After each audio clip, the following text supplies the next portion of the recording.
नमस्कार.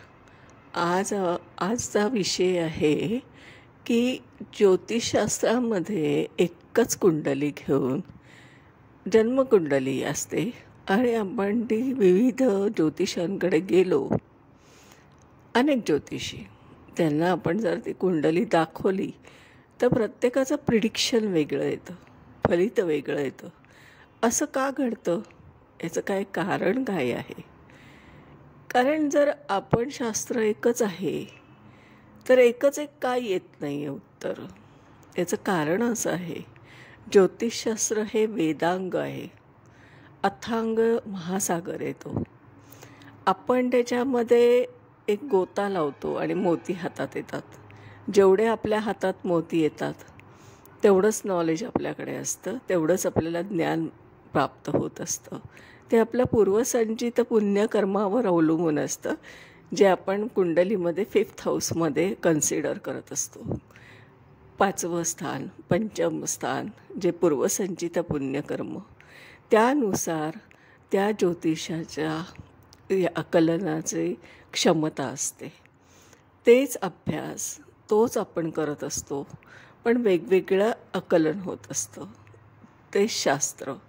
कारण शास्त्र हे काय आहे, तर हे ऑकल्ट सायन्स आहे. ऑकल्ट म्हणजे गूढ. आता गूढ या शब्दाला वेगळा अर्थ नका घेऊ. गूढ म्हणजे ज्याचं लवकर आकलन होत नाही, कारण ते ॲकॅडमिक नॉलेज नाही. ॲकॅडमिक म्हणजे काय? इंजिनिअरिंग आपण ज्याला म्हणतो, ॲडमिशन घेतो, लॉ, हे जे काय आपण ॲडमिशन घेतो, तर त्याच्यामध्ये एक पुस्तकी ज्ञान असतं. ते सगळेजण अडॉप्ट करत असतात. पण प्रत्येकाचा अभ्यासाची पद्धत वेगळी असते, क्षमता वेगळी असते आणि आकलन क्षमता पण वेगळी असते. आणि ज्याला आपण ग्रास्पिंग पॉवर म्हणतो. एक उदाहरण देते मी, की आपण आपल्याला सगळ्यांना माहिती आहे की श्री उज्ज्वल निकम, जे आपले भारतामधले अतिशय प्रसिद्ध असे आपले जे लॉयर आहेत, त्यांच्या अभ्यासाची पद्धत किंवा त्यांनी जो अभ्यास केलेला आहे तो, आणि इतर त्यांच्याबरोबरचे असलेले त्यांचे जे काय मित्र परिवार होता, जे तेच पुस्तकं घेऊन शिकत होते आणि त्याच पुस्तकांद्वारे ह्यांनी पण अभ्यास केला आणि त्यांच्याबरोबरच्या विद्यार्थ्यांनी पण केला. पण यांना वेगळं का? यांना वेगळी क्षमता का? तर याचा अर्थ असा झाला की त्यांनी त्याच पुस्तकांचा अभ्यास करूनसुद्धा त्याच्यावर आपला स्वतःचा एक रिसर्च केला, एक संशोधन केलं, अभ्यास केला वेगळ्या पद्धतीने, आणि अद्यापही ते करत आहेत. त्यामुळे त्यांच्या ह्याच्यामध्ये जे काय न्यायाच्या पद्धतीमध्ये एक वेगळी फरक तुम्हाला दिसतो, एक ट्विस्ट आल्यासारखं दिसतं. तसंच सेम ज्योतिषशास्त्राचं आहे. पुस्तकं तीच आहे, थिअरी तीच आहे, अभ्यासक्रमही तोच आहे, पण प्रत्येक ज्योतिषी आपला ॲस्ट्रॉलॉजर जो असतो तो आपल्या पद्धतीने त्याचं आकलन क्षमता जशी असेल त्या पद्धतीने त्याचा अर्थ काढत असतो. उदाहरणार्थ अजून एक देते, की आपण एक बघितलं आहे, एक कहावत आहे की एक हत्ती असतो आणि 2-3 जणांचे डोळे बंद करून त्यांना पट्टी लावून हत्ती कसा आहे जज करा सांगितलं असतं. ज्याच्या हातात त्यांचे कान आले हत्तीचे, तो म्हटला हत्ती सुपासारखा. कोणी शेपटाकडे बघितलं आणि म्हटलं की हत्ती शेपूटसारखा, एक झाडूसारखा आहे. एक पायाला ज्यांनी हात लावला त्यांना म्हटलं की तो एक खांबासारखा आहे.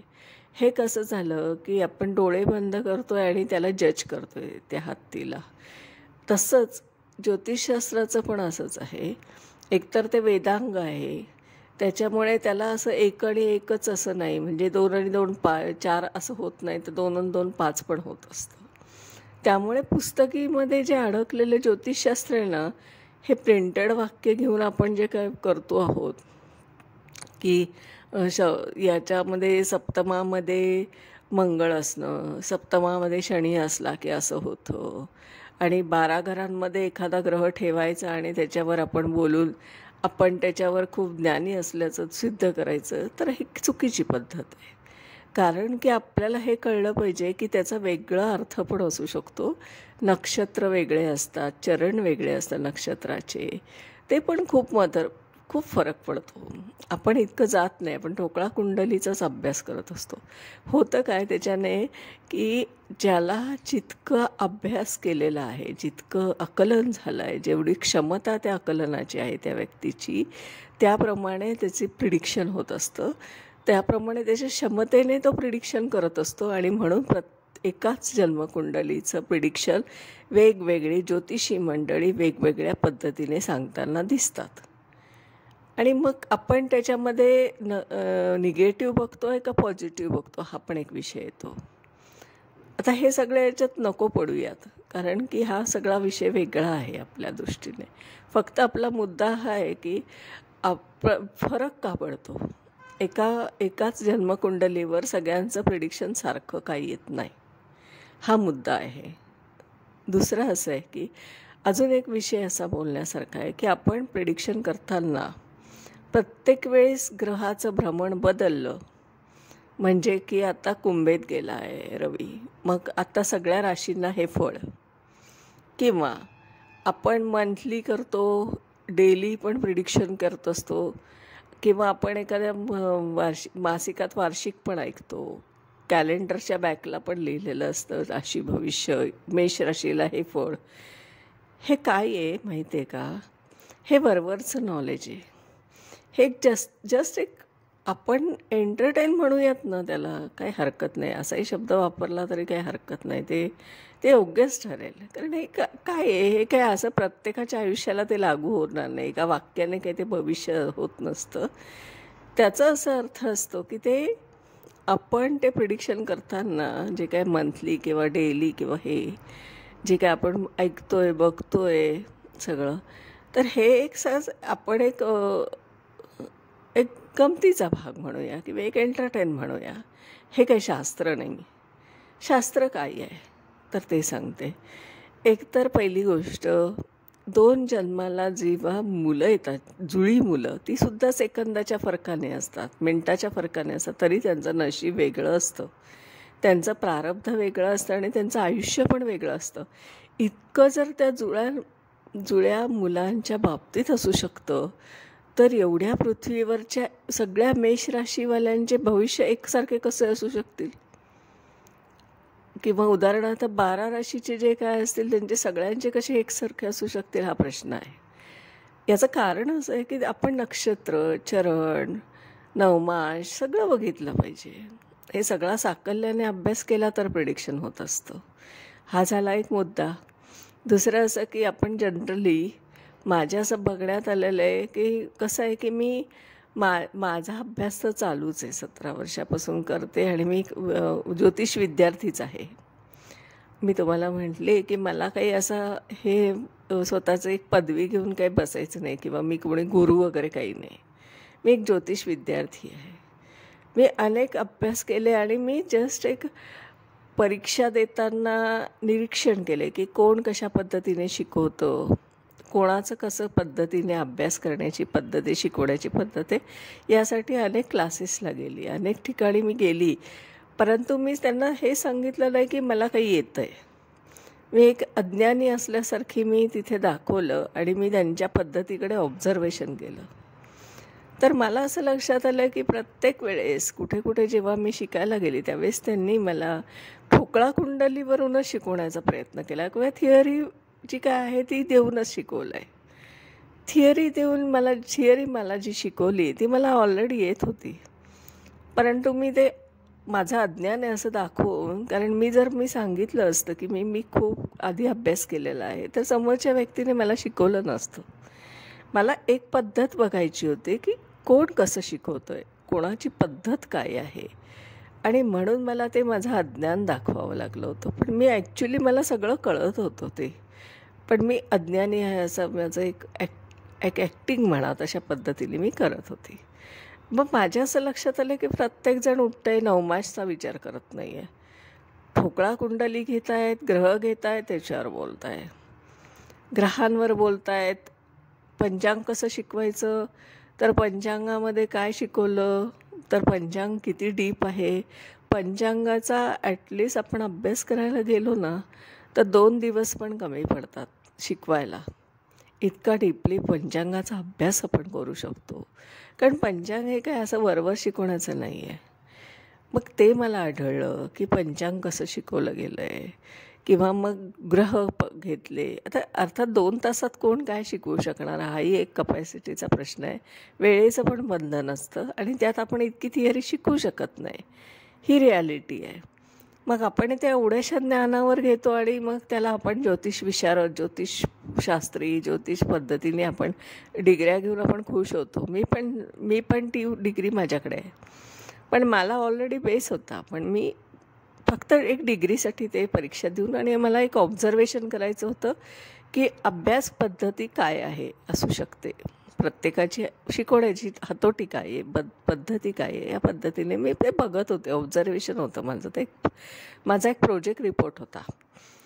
आणि मग मी परीक्षा पण पास झाली आणि मला लक्षात आलं की ठोकळा कुंडलीवरच अभ्यास असतो सगळा, म्हणजे जन्मकुंडली बस. नवमासचा विचार नाही, वर्ग कुंडल्यांचा विचार नाही. जेव्हा आपण विंशोत्तरी दशा शिकवतो तेव्हा आपल्याला तर विंशोत्तरी दशेमध्ये फक्त कॅल्क्युलेशन शिकवलं जातं की ती कशी काय काढायची आहे.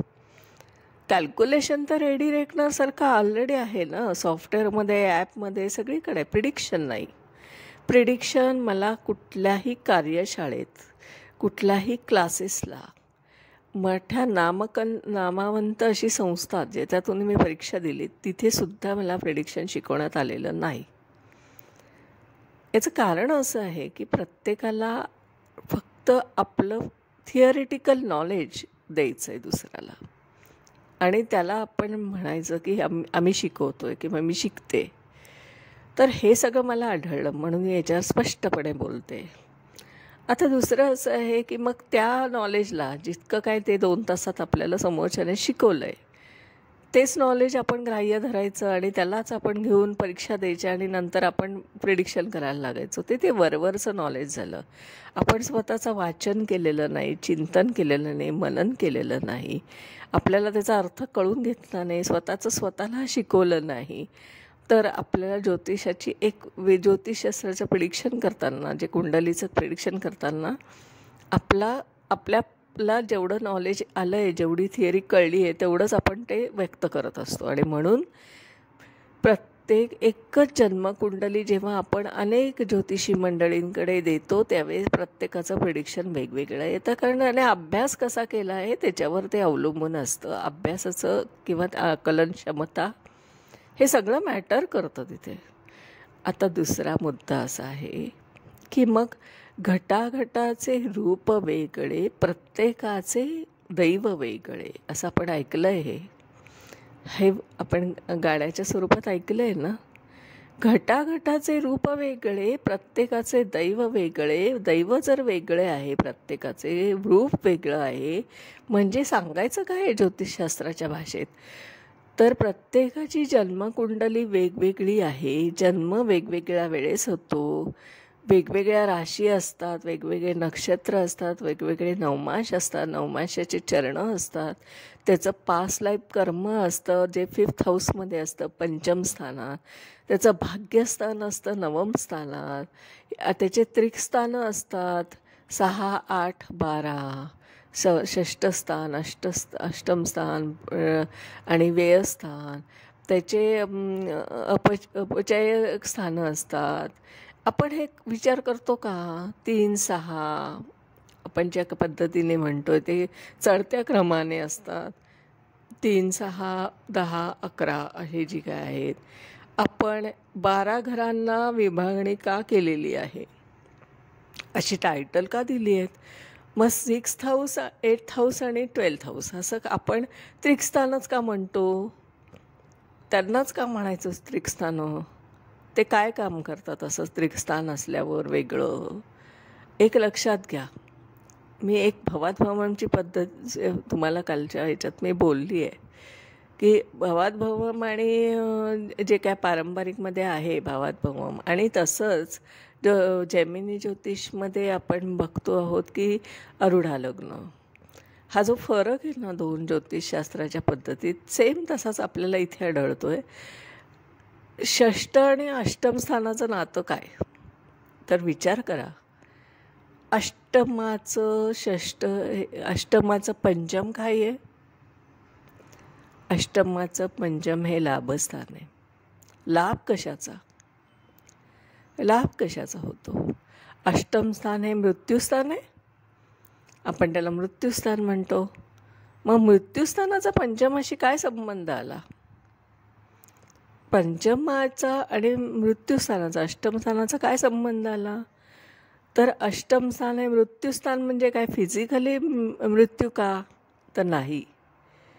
एखादं गोष्ट आपली संपते, एखादा ट्रॅक बदलतो, अचानक ट्रान्सफॉर्मेशन होतं, आयुष्य 180 डिग्री बदलतं, आपलं चालतं गाडं एकदम थांबतं आणि अचानक दुसऱ्या रस्त्यावर आपल्याला चालावं लागतं. ते आहे अष्टमस्थान. अष्टमस्थान म्हणजे फिजिकल मृत्यू नाही. मृत्यू म्हणजे शरीर सोडणे, आत्ताचं धारण केलेलं. पण इथे आपल्याला मटेरियलिस्टिक लाईफ जे चालू असतं त्याचा एंड गेट आहे, एक्झिट गेट आहे ते. अष्टमस्थान म्हणजे मटेरियलिस्टिक लाईफचा एंड. कारण आपण प्रथम स्थानापासून सप्तम स्थानापर्यंत प्रवास करत असतो. प्रथम स्थानामध्ये जन्म झाला, द्वितीय स्थानात आपलं लहानपणीचं आईवडिलांचं कुटुंब आपल्याला मिळालं, त्यांचा पैसा अडका घर दार सगळा आनंद मिळतो. तृतीय स्थानात आपली भावंडं असतात आपल्याबरोबर, लहान भावंडं मोठी. आणि चतुर्थ स्थानामध्ये आपण आपल्या घरातली आनंद घेत असतो, कारण आपल्याला तेव्हा बालवाडीपर्यंतचं शिक्षण चालू असतं. हा जो प्रथम ते चतुर्थ स्थान आहे ना, हे आपलं सगळं लहानपण असतं, कारण बालवाडीचं शिक्षण तिथेच आहे. आता चतुर्थ स्थानात आपण घरातला आनंद घेतो, भावंडांमध्ये राहतो, आईवडिलांबरोबर सहवासात असतो, नातेवाईक असतात, आजी आजोबा असतात, हे सगळं चतुर्थापर्यंत प्रवास चालतो आपला. म्हणून आपल्याला बघा, प्रथम स्थान हे धर्म त्रिकोणात येतं, द्वितीय स्थान हे अर्थ त्रिकोणात येतं, तृतीय स्थान हे आपल्याला कामत्रिकोणात येतं आणि चतुर्थ स्थान हे आपल्याला मोक्ष त्रिकोणात येतं. मोक्ष तिथूनच सुरू होतो. कारण बघा, चतुर्थ स्थानात आपलं शिक्षण, शालेय शिक्षणाची पहिली पायरी असते. तिथे आपलं संपतं सगळं, शालेय शिक्षण संपतं आणि आपण अकॅडमिक उच्च शिक्षणासाठी 5th हाऊसकडे जातो. आता परत इथे धर्मच सुरू झाला. इथे धर्म काय? तर 5th हाऊस म्हणजे अकॅडमिक नॉलेज, म्हणजे जे आपण ऑनवर्ड 10वी नंतरचं नॉलेज जे घेतो, अकॅडमिक डिग्रीज घेतो, ते तिथे परत एकदा धर्म सुरू झाला. धर्म कशाचा परत? आता हा जो 1 ते चतुर्थ, प्रथम ते चतुर्थ हे लहानपण गेलं आपलं. पंचम सुरू झालं की आपलं कॉलेजचं शिक्षण, आपलं सगळं सुरू होतं. आणि पंचम स्थान हे पूर्वसंचित पुण्यकर्म पण आहे. पूर्वसंचित पुण्यकर्म असेल जेवढंच, तेच आपल्याला आपल्या आयुष्यात दिसत असतं. कारण आपण मागच्या सगळ्या अनेक जन्मात केलेलं पाप पुण्याचं जे बॅगेज असतं त्याप्रमाणे आत्ताचं आपलं आयुष्य असतं. आपण असं म्हणतो ना की मी तर आत्ता यावेळी इतका चांगला वागतोय, मी कोणाला दुखवत नाही आहे, मी कोणाचं काही नुकसान करत नाही, तरी माझं आयुष्य असं का बरं मला त्रास देतं आहे, किंवा माझ्या आयुष्यात अशी का प्रगती नाही आहे. आणि जे लोक काहीच करत नाही आहे, जे धर्मसुद्धा पाळत नाही आहे, जे अतिशय बिंदास राहत आहेत, त्यांना तर चांगलं बेटर आयुष्य आहे, मला एवढं कष्टदायक का? कारण याचं असं आहे की 5th हाऊस पंचम स्थान, तिथे पूर्वसंचित पुण्यकर्म, अनेक जन्मांचं पूर्ण तुम्ही केलेला पापपुण्याचा तो एक लेखाजोखा आहे तिथे. त्याप्रमाणे तुमचं आयुष्य आत्ताचं असतं. म्हणून 5th हाऊस पंचम स्थान, तिथे आपलं खऱ्या अर्थाने माइलस्टोन होतो सुरू. मग तिथून आपला प्रवास होतो तो आत्ताच्या आपल्या मध्ये तरुणाईचा. 5th आणि 6th गेलं की आपण म्हणतो नोकरी, कारण अर्निंग सुरू होतं. तिथे रोग पण सुरू होतात, रोगरिपू. आणि रोगरिपू का सुरू होतात त्याचं कारण असं आहे की माणूस त्यावेळेस तिथे अकॅडमिक नॉलेज घेऊन आलेला असतो आणि आपल्याला पैसे कमवायचे आहेत आपल्या स्वतःच्या उदरनिर्वाहासाठी, म्हणून तो तिथे धडपड करत असतो. आणि साहजिक आहे, कष्ट जास्त झाले की शरीराला त्रास होत असतो, आणि म्हणून तिथे रोग, रिपू आणि ऋण असा पद्धत आहे लिहिलेलं. 6th हाऊस हे एक त्रिकस्थान आहे. बघा, त्या त्रिकस्थानाला का असं म्हटलं आहे? ते का आहे तसं? कारण ते अष्टमाचं दशमस्थान आहे. अष्टमाचं काय आहे ते? लाभस्थान आहे. लाभस्थान आहे. अष्टमात जेवढं काय असेल तुमचं त्या तिथे, त्याचा लाभ तिथे असतो.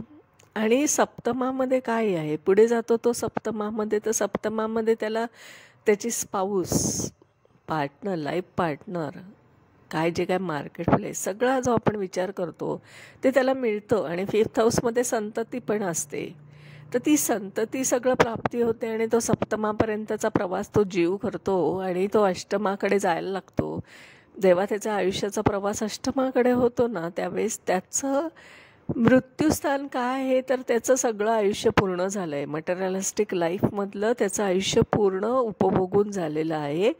त्याला आता मोक्षाकडे जावं असं वाटतं आहे त्या जीवाला, कारण कंटाळा आला. रोज रोज तेच तेच, छान मी गोडगोड खातो आहे, मला आता कंटाळा आला, आज मला तिखट खावं असं वाटतं, असं जे आपल्याला वाटत असतं ना सारखं बदल, तसं त्याला आयुष्यात बदल करावा असा वाटायला लागतो. कंटाळा येतो, कारण तोपर्यंत माणसाचं उतारवय, सेकंड इनिंग सुरू होत असतं. आणि मग तो मोक्षाकडे जायला बघतो. मोक्षाकडे जातो म्हणजे काय करतो? तर त्याचं ते एंट्री गेट आहे. एंट्री गेट असं आहे की ते तिथे 8th हाऊसला आपलं सगळा ज्या गोष्टी मटेरियलिस्टिक याचा कंटाळा येणं, रसिकता वाटणं आहे, म्हणून त्याचं अप्रूप न वाटणं, कारण आपण इतकं जीवापोटी उरापोटी पळून ते सगळं मिळवलेलं असतं. पण आपल्याला नंतर ते अष्टमस्थानात आल्यावर वाटतं की अर्थहीन आहे हे सगळं, मी का पळलो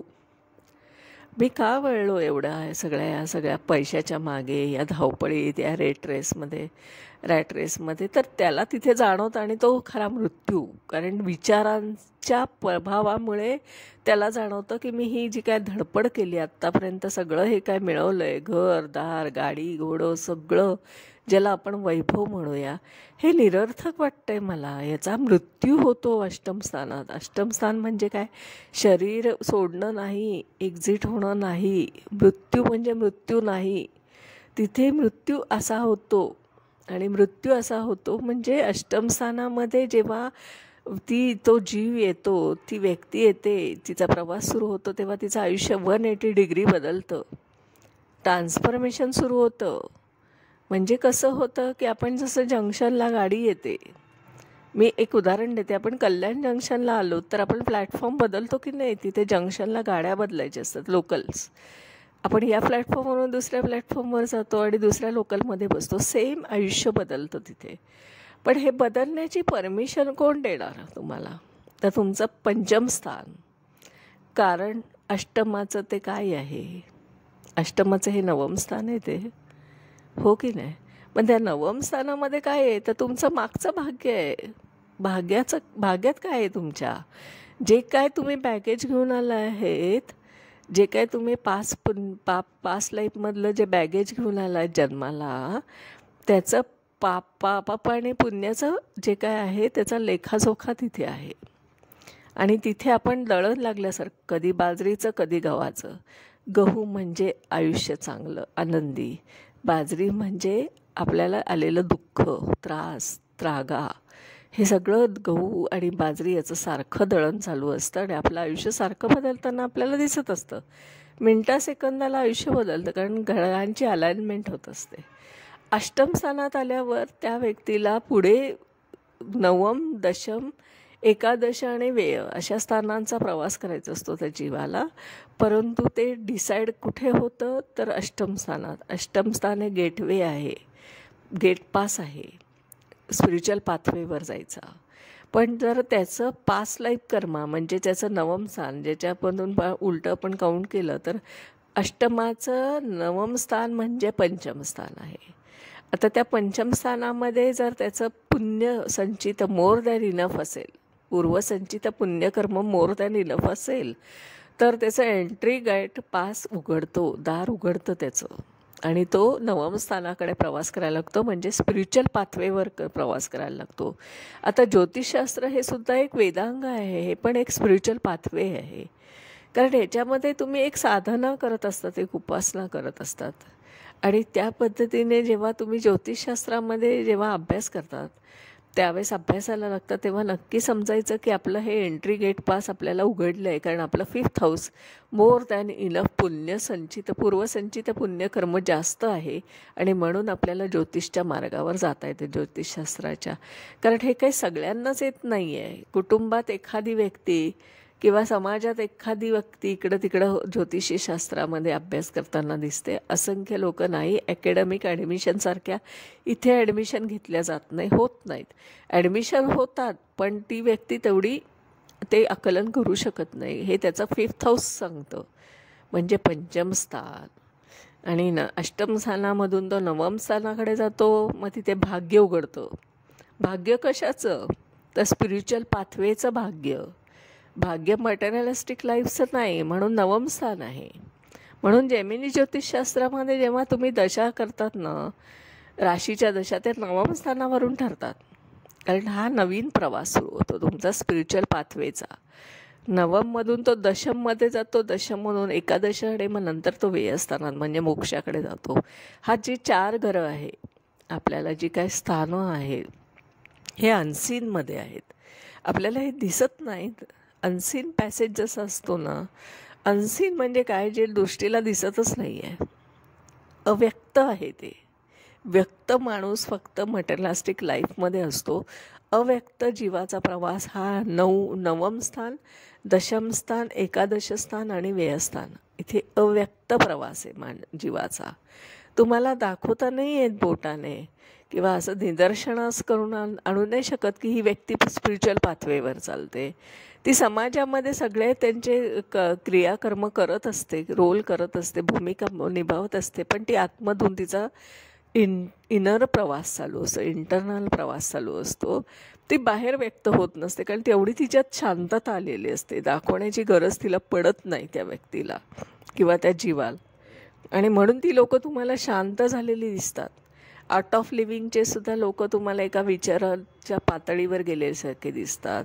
मेडिटेशनमधले असलेले जे एनर्जीशी डील करतात अशी लोकंसुद्धा तुम्हाला एकदम शांत, असे एक शांत महासागरासारखे वाटतात. म्हणजे अगदी एक शांत प्रवाह असा वाहतोय, जसं संत वाहते कृष्णामाई असं पण जे म्हणतो. ते जे गाणं आहे ना, त्याच्यामध्ये खूप गंभीर अर्थ आहे बरं का. मला ते पण गाणं फार प्रचंड आवडतं. संत वाहते कृष्णामाई, हे जे गाणं कधीतरी ऐका कान देऊन आणि त्याच्यामधले अर्थ समजून घ्या. ते जीवनाशी किती रिलेट करत असतात. तर जीवनाचा अर्थ सांगितला आहे त्या गाण्यामध्ये, आणि तो जरूर ऐका. ते गाणं खूप छान आहे. तर आता असं आहे की आपण विषयाकडे येऊया परत. तर मग हे जे सगळं आहे ना, तर अष्टमाचं नवम स्थान म्हणजे पंचम स्थान आहे, आणि म्हणून हा असा जीवाचा प्रवास होत असतो. पंचमावर सगळी कुंडली बेतली आहे. पंचमावरचा अभ्यास करणं खूप महत्त्वाचं आहे, पंचम स्थानाचा. कारण त्या जीवाचं सगळं कर्म तिथे लिहिलेलं आहे, मागचं पास्ट लाईफ. आणि म्हणून त्याचं आयुष्य आत्ता तसं आहे. दृढ अदृढ असे 3 प्रकारचे आपल्याला असतात कर्म, संचित कर्म. आपण त्याच्यावर परत बोलूया, कारण मला जे काय आहे कर्मा थिअरीवर प्रचंड बोलायला आवडतं, आणि मी त्याचा अभ्यास पण त्याच पद्धतीने ज्योतिषशास्त्राचा केलेला आहे. आपण ते वेळोवेळी आता बोलत राहूया, कारण माझं असं मी ॲकॅडमिक नॉलेज घेऊन तुम्हाला शिकवण्याच्या विचारात अजिबात नाही आहे. काहीतरी वेगळं आउट ऑफ बॉक्स थिंकिंग मला द्यायचं आहे, की तुम्ही ज्योतिषशास्त्र असं पुस्तकात अडकवू नका. ते पुस्तकात अडकलेलं ज्योतिषशास्त्र नाहीच आहे, त्याला एक वेगळा ट्विस्ट आहे. ते वेगळ्या पद्धतीने आहे. त्याचा जो काही विचार माझा स्वतःचा आहे, जो मला आकलन झालेलं आहे, म्हणजे काय मी काय खूप ग्रेट नाही आहे, पण मला जेवढं कळलं आहे ना, तेवढं मी सांगायचा प्रयत्न करणार आहे. आणि तो आपण रोजच संवादात्मक ऐकतो आहोत, बोलतो आहोत, आणि आपण असेच बोलत राहणार आहे. तर उद्या नवीन विषयावर आपण बोलूया. आजच्या दिवसापुरता इथेच थांबते. धन्यवाद. माझं नाव आहे सौ मनीषा प्रदीप चव्हाण. मी आदित्य गार्डन सिटी, वारजे, पुणे येथे राहते. माझा मोबाईल नंबर आहे 9763787646 आणि मी माझे स्वतःचे ज्योतिषशास्त्राचे ऑनलाईन पर्सनल क्लास आहेत. पर्सनल म्हणजे 1 to 1 एका व्यक्तीचाच मी क्लास घेते. तोही 3 दिवसाचाच असतो. Prediction with theory. आणि प्रिडिक्शन असं की तुम्ही जी काही जन्मकुंडली समोर आणणार आहात त्याच्यावरच मी शिकवते. मी पुस्तकाच्या कुंडल्या घेऊन कोणतंही ज्योतिषशास्त्र शिकवत नाही, कारण मला पुस्तकात अडकलेलं ज्योतिषशास्त्रच बाहेर काढायचा माझे प्रयत्न आहे, धडपड चालू आहे. आणि माझं कन्सल्टिंग आहे, म्हणजे ज्योतिष मार्गदर्शन आपल्याला हवं असेल तर आपण आपली कुंडली, जन्मकुंडली मला त्याचं बर्थ डिटेल मला देऊ शकता, जन्मस्थान, जन्मतारीख, जन्मवेळ. आणि माझे फी फक्त 500 रुपये आहे. याच्यावर एकही रुपया खर्च येत नाही, कारण मी उपाय करत नाही. रेमेडी हा माझा विषय नाही. मी त्याच्यावर बोलू पण इच्छित नाही, कारण मला त्या विषयावर व्यक्त पण व्हायचं नाही आहे. तो माझा विषय नाही आहे. माझा विषय एवढाच आहे की ज्योतिषशास्त्र जर पुस्तकात अडकलं आहे, बुकिश नॉलेजमध्ये अडकलं आहे, थिअरीत अडकलं आहे, तेवढंच फक्त मला बाहेर काढायचं आहे. मला बाकी प्रबोधन करण्याची इच्छा नाही आहे. मला त्या मार्गाने जायचं पण नाही आहे आणि मी स्वतः त्याच्यावर काही बोलू इच्छित नाही आहे. तर आजच्या दिवसापुरतं आपण इथेच थांबूया आणि उद्या परत भेटूया नवीन विषयावर. धन्यवाद.